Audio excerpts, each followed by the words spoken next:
Good morning dear students. आज का हमारा टॉपिक है introduction to linear vector spaces. This topic is from quantum mechanics as well as from mathematical physics. दोनों में ही हम इसको पढ़ सकते हैं। डियर स्टूडेंट्स,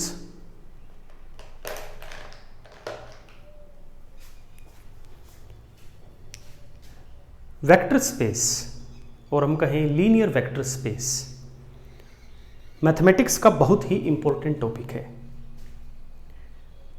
प्यारे बच्चों, मैथमेटिक्स में इंपॉर्टेंट होने के साथ साथ हमारी जो फिजिकल साइंस है उसकी बहुत सी ब्रांचेज में ये यूज होता है और बहुत मेन रोल में, एक वाइटल रोल में यूज होता है।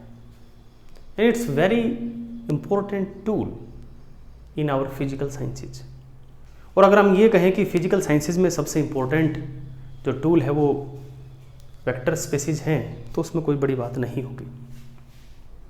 विशेषकर क्वांटम मैकेनिक्स में लीनियर वेक्टर स्पेसेस को लैंग्वेज ऑफ क्वांटम मैकेनिक्स भी कहते हैं। क्लासिकल सिस्टम्स जिनमें ऑसिलेशन होता है, transport of material, transport of energy and even in particle theory, linear vector spaces को यूज हम करते हैं।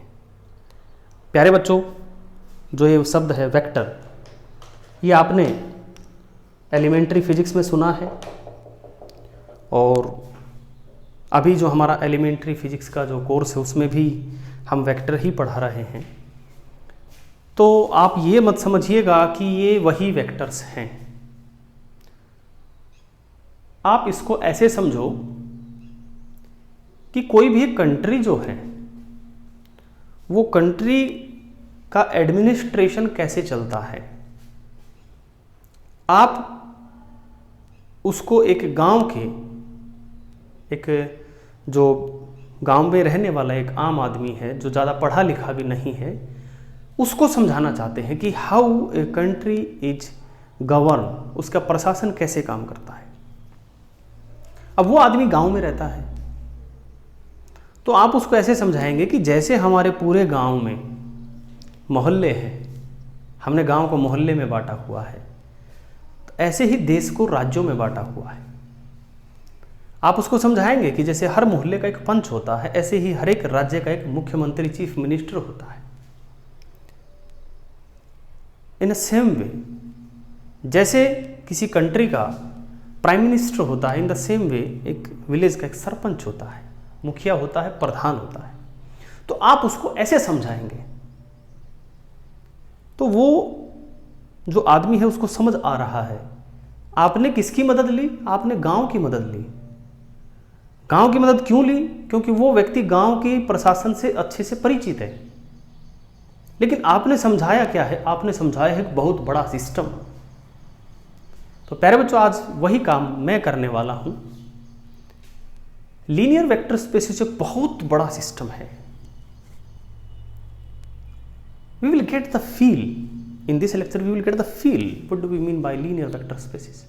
तो आपको समझ में आ गया क्या है। तो एक बहुत बड़ा सिस्टम है और उस सिस्टम का एक छोटा सा माइन्यूट सा हिस्सा है जो वेक्टर हमने पढ़े हैं वो। तो अब हम उस बहुत बड़ी चीज को, जो चीज हमें पहले से आती है फ्रॉम आवर एलिमेंट्री क्लासेस, उसके मदद से हम इस बड़े सिस्टम को समझेंगे। ठीक है प्यारे बच्चों। Dear student, we are familiar with our physical space. I would like to call it as physical space. हालांकि इसके बहुत से नाम हैं। यहां पे हमने कार्टेशियन कोऑर्डिनेट सिस्टम लिया, जहां पर ये जो पॉइंट है, it is representing origin having coordinate this. प्यारे बच्चों, आपको मालूम है कि तीनों एक्सिस के लिए पॉजिटिव और नेगेटिव दो पार्ट होते हैं। तो मैं वो नेगेटिव नहीं बना रहा हूं क्योंकि फिर मेरे लिए बड़ा मुश्किल हो जाएगा इसको समझाना। लेकिन ये आपको मालूम है कि इसमें पॉजिटिव नेगेटिव दोनों होते हैं। इस स्पेस में मैंने प्यारे बच्चों एक वेक्टर ड्रॉ किया। तो प्यारे बच्चों वेक्टर जिस पॉइंट पे आके यहां पे खत्म हुआ है, इस पॉइंट्स के कोऑर्डिनेट हैं, इस पॉइंट के कोऑर्डिनेट है एक्स वाई जेड, और जिस वेक्टर को ये रिप्रेजेंट कर रहा है that is R vector is equal to I X J Y and K Z, इस वेक्टर को रिप्रेजेंट कर रहा है। तो हम ये कह सकते हैं कि the ordered triplet x, y and z, this represents a point in space, or this vector is also representing a point in space। अब प्यारे बच्चों यहां जो हमारा वेक्टर है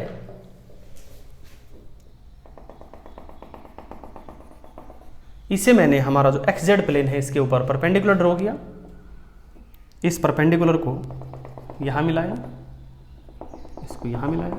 डायग्राम थोड़ा सा अब आपको आइडिया आ जाएगा मैं क्या बताना चाह रहा हूं। This is our y point या coordinate of y axis, this one is the coordinate of x axis, and dear student this one is the coordinate of z axis। तो ये जो x y z हमने बताए हैं ये क्या है, ये इस वेक्टर के कंपोनेंट्स हैं।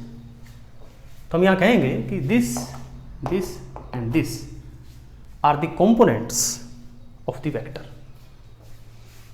ijk are the unit vectors, and dear student this xyz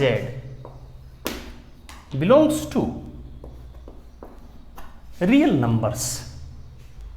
okay प्यारे बच्चों, अभी मैं आपसे ये कहता हूं कि मेरे पास रियल नंबर्स हैं। जैसे हम कोई खाना बनाते हैं ना, तो खाना बनाने से पहले उसका कुछ मटेरियल होता है कि इंग्रेडिएंट्स जिसको कहते हैं, कितने इंग्रेडिएंट्स होते हैं तो आप क्या कर सकते हैं, तो फिर आप उसे खाना बना सकते हैं अलग अलग तरह का। तो मैं कुछ इंग्रेडिएंट्स आपको दे रहा हूं। मैंने आपको एक इंग्रेडिएंट दिया real numbers, you have all the real numbers, you have 3 unit vectors, ठीक है। And dear student you have 2 operations, 2 mathematical operations। One is the multiplication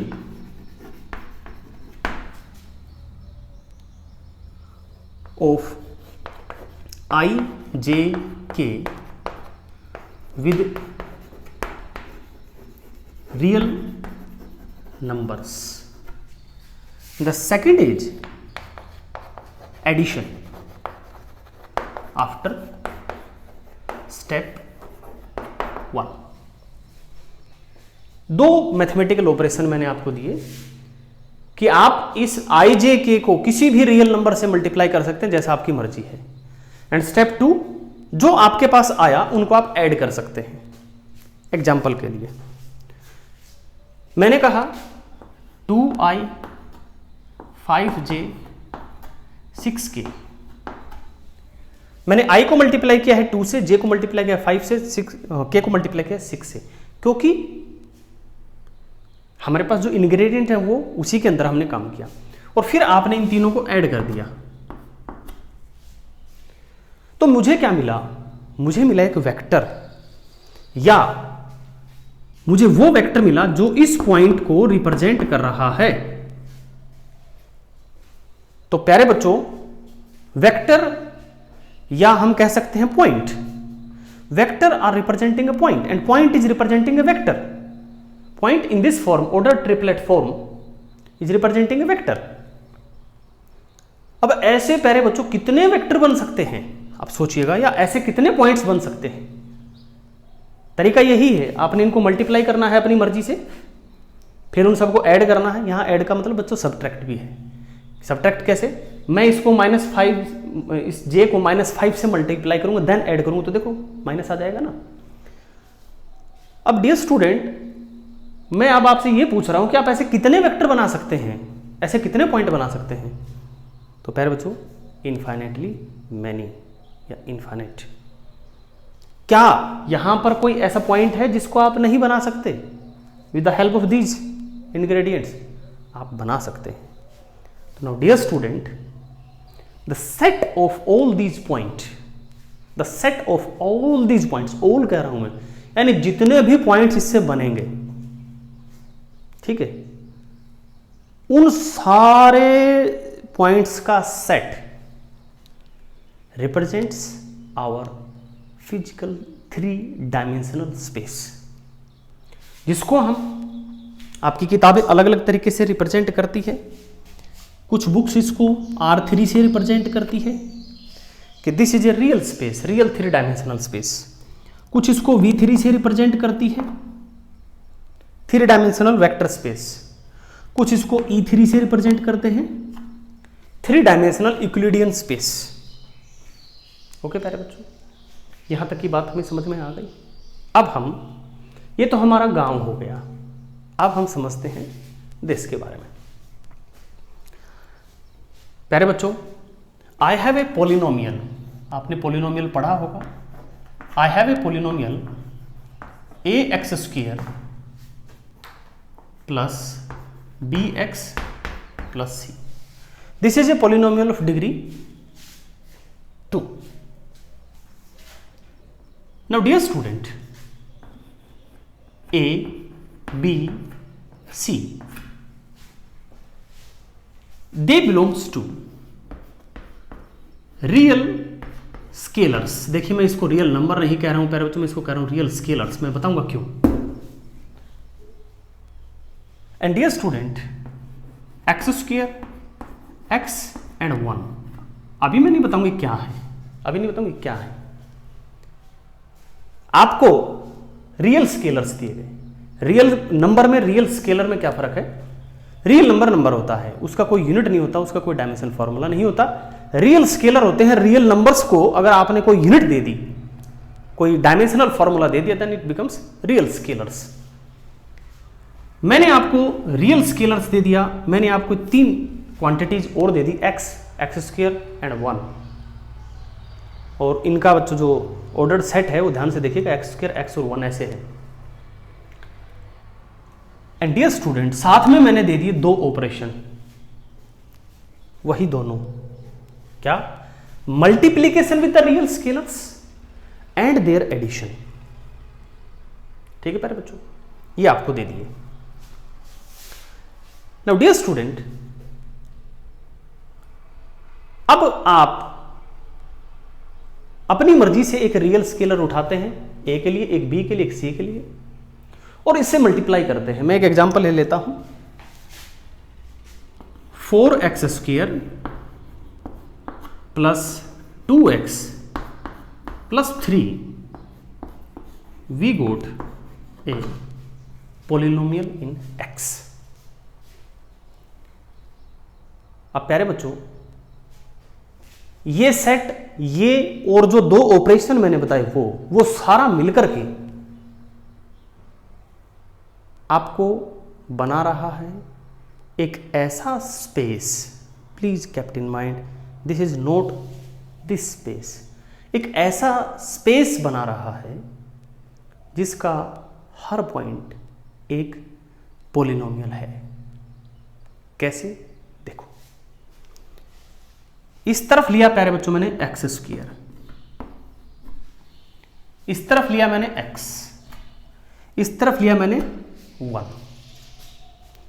और प्यारे बच्चों, ये हो गया हमारा,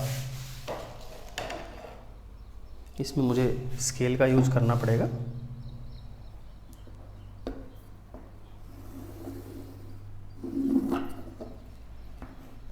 एक पॉइंट, इस पॉइंट का जो कोऑर्डिनेट है वो है 4, 2 एंड 3। यहां से हमने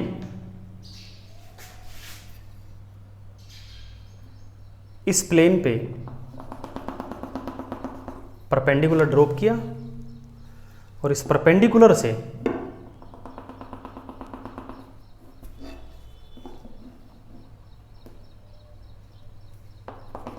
हमने इसको मिलाया। 90 डिग्री दिख रहा है कि नहीं आपको? नहीं दिख रहा। अब इस बोर्ड पे ना मिटना थोड़ा सा मुश्किल है, बारिश का मौसम है। यहाँ दिख जाना चाहिए शायद। आप कॉपी में बनाना इसको 90 डिग्री के जैसा दिखना चाहिए, ठीक है। Now dear student, this is 4 and this is हमारा ये वाला, इसको यहां मिला देता हूं। This is our 2 and this one is 3. तो this point is actually representing a polynomial, and this is the component of polynomial. And dear student, this is exactly behaving like this vector, because यहां हर point एक vector को represent करता है, यहां हर point एक पॉलिनोमियल को रिप्रेजेंट करता है। और कैसा polynomial? Polynomial of degree less than equal to 2। Why it is less than equal to 2? देखिए प्यारे बच्चों, अगर आपने डिग्री ऑफ पॉलिनोमियल पढ़ा है तो आप यहां देखिएगा कि highest power of the variable is our degree. तो यहां पे इसकी डिग्री 2 है। मान लो आप जो a है इसकी वैल्यू अगर आप 0 सेलेक्ट कर लेते हैं तो हाईएस्ट डिग्री हमारी 1 हो गई, तो वो भी आपको इस पे मिलेगा। एक्स स्क्वायर वाला जो पॉइंट है यहां पे वो 0 हो जाएगा। अगर आप x को और एक्स स्क्वायर दोनों को 0 सेलेक्ट कर लेते हैं तो you will gate a constant polynomial and polynomial of degree 0। और अगर तीनों ही 0 सेलेक्ट कर लेते हैं then you will get this point. अब इसको आप ओरिजिन कहें क्या कहें मुझे नहीं पता। 0 0 0, so this origin is actually representing a zero polynomial which is a constant polynomial। तो प्यारे बच्चों नेगेटिव में डिग्री हो नहीं सकती। तो ये जो पूरा स्पेस है इसमें जितने भी पॉइंट्स हैं they are actually representing polynomial of degree less than equal to. यहां जो हमारा स्पेस है आप ध्यान से देखें कि अगर हम जो मैंने एग्जाम्पल लिया 2 5 6, इसमें जो x कंपोनेंट मैंने लिया था उसकी वैल्यू 2 ले ली।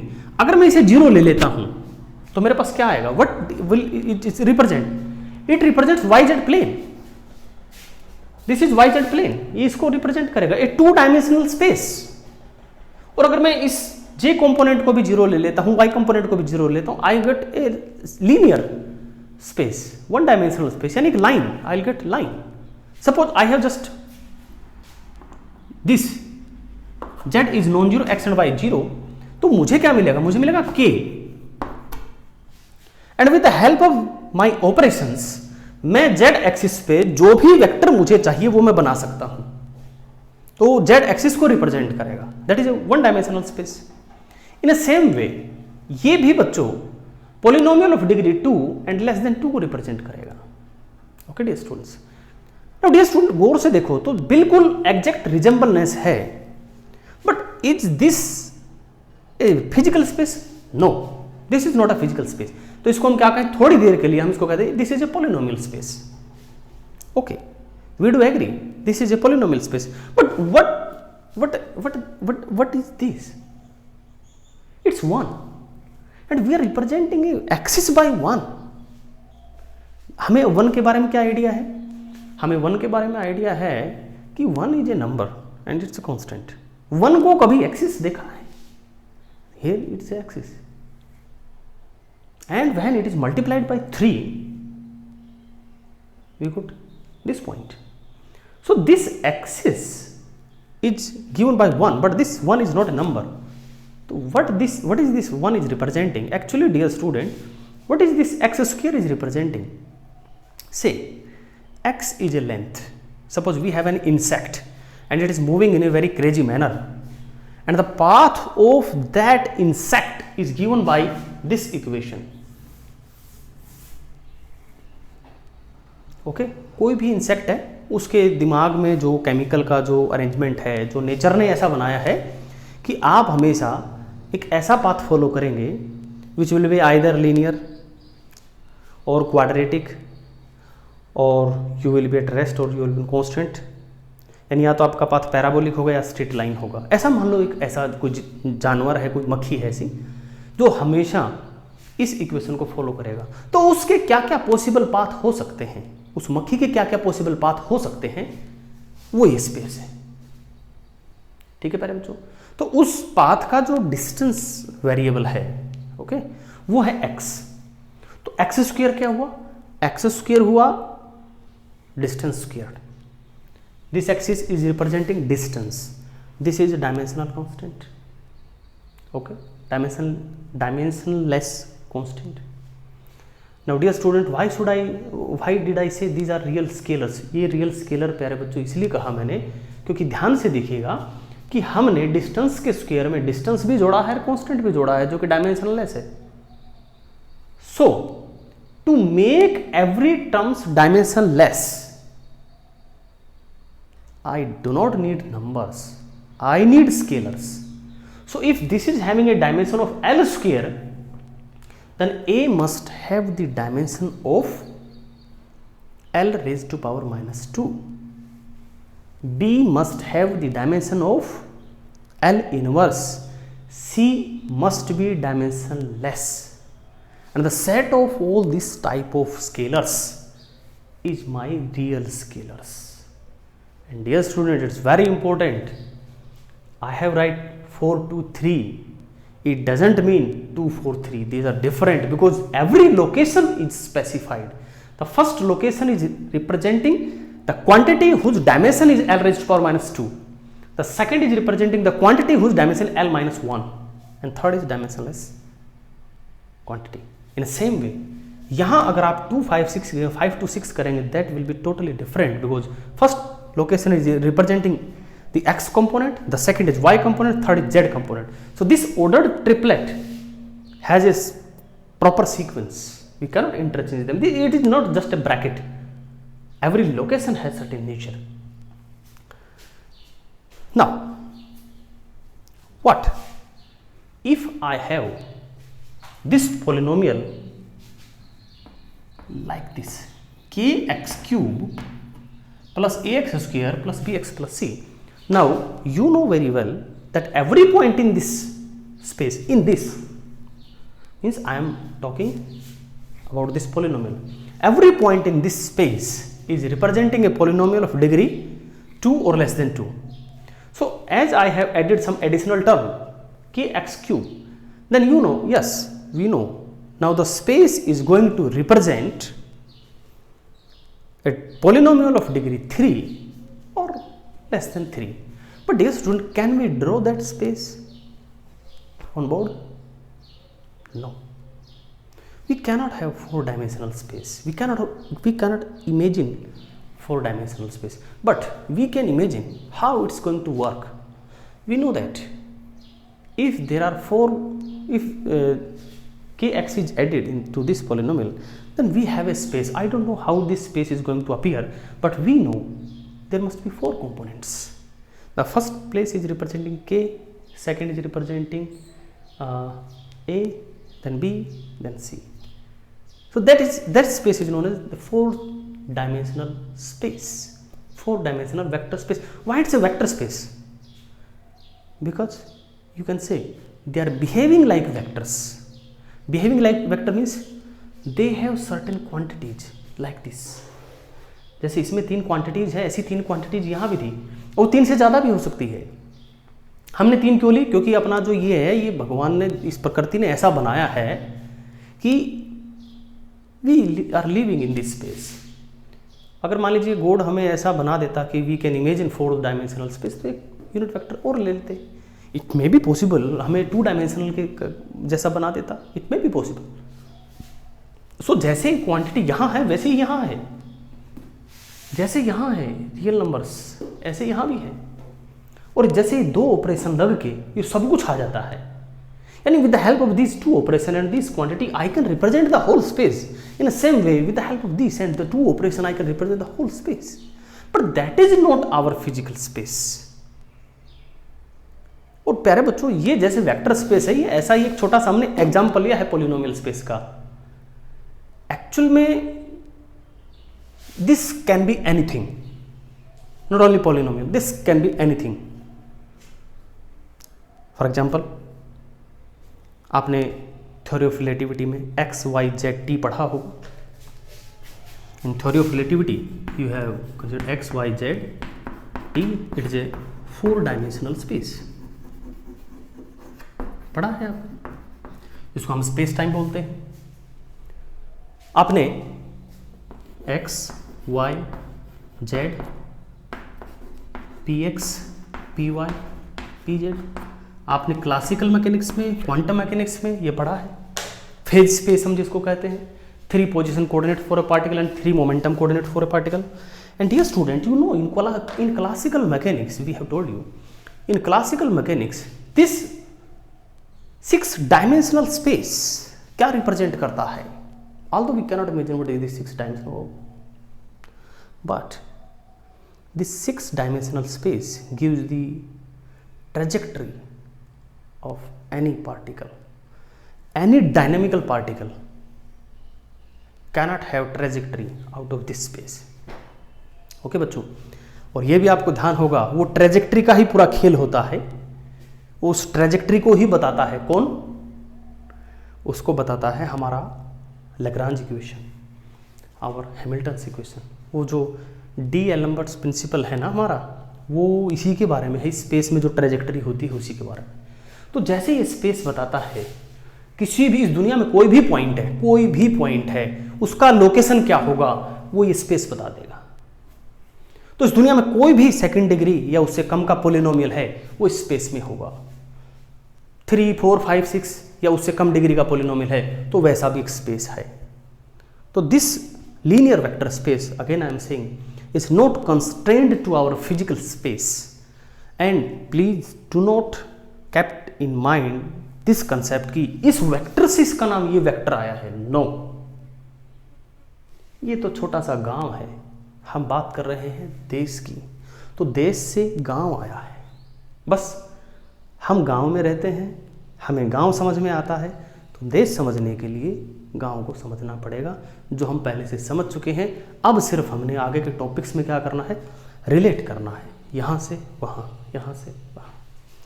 आई थिंक प्यारे बच्चों, आपको हमारा जो पहला ये लेक्चर है क्वांटम मैकेनिक्स का, क्वांटम मैकेनिक्स का तो पहला नहीं है, लेकिन मैथमेटिकल फिजिक्स का हम पहला कह सकते हैं, ये आपको समझ में आएगा. एक छोटी सी बात और बच गई है. If I have 3, if I have ordered triplet, it is a 3-dimensional space. If I have 4 quantities, I have 4-dimensional space. If I have 6 quantities, I have 6-dimensional space.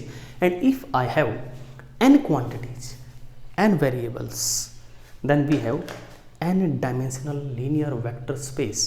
अगले लेक्चर में हम बताएंगे कि why this is known as linear vector space. So what is the secret of this word linear? But I hope अभी हमें दिमाग में एक आइडिया ये जरूर आया होगा कि what do we mean by a vector space. It has nothing to do with our traditional vector, it has nothing to do our physical space. Thanks बच्चों.